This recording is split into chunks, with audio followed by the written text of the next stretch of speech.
There's one pedestrian on the road. He's laying on the road at the moment. I think he's been hit by the car. On one of the main roads inside RAF Akrotiri, a simulated car accident. A motorist has hit a pedestrian, and inside the vehicle, his passenger is unconscious and bleeding. Hey, can you hear me? Can you hear me? The pedestrian's trapped underneath the rear of the car. He's been hit and is seriously injured. The passenger in the vehicle at the moment is seriously injured and trapped in the car. The driver's been taken away, suspected of drink driving, so he'll be breathalyzed by the police and dealt with accordingly. This may be an exercise, part of Road Safety Week, but it's designed to be as realistic as possible. Yeah, so emergency services on scene. We've got one ambulance, we've got the police here, the fire section are not here yet, and the duty doctor has just arrived. Testing the response of the emergency services to a far too common scenario. Although this is just an exercise, it's aimed at one key audience. Historically, 18 to 24-year-old young men are far more likely to be involved in road traffic accidents than any other age group. And of course, that demographic forms a large part of the British military. In fact, figures show members of the armed forces are twice as likely to lose their life in a road accident than civilians.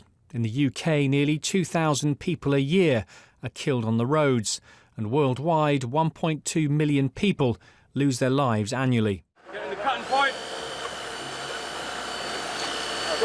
As fire crews begin the job of extracting the trapped passenger, the driver is breathalyzed and told the bad news. Okay, that red light means that you failed. So, as a result, I'm going to have to arrest you for drink driving. Do you understand? I do. It can end careers. Obviously, you're going to get a driving ban, so you'll lose your driving licence. There's a consequence then with the military as well as disciplinary with the military, and depending on the outcome of all that, you could lose your whole career. Road deaths also remain the biggest accidental cause of death among children and young people.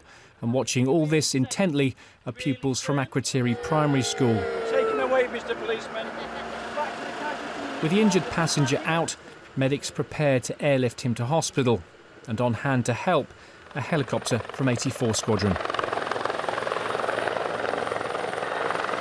This exercise is one of a number taking place in Cyprus to mark Road Safety Week, all of it designed to drive down the number of deaths and injuries and raise the bar on road safety.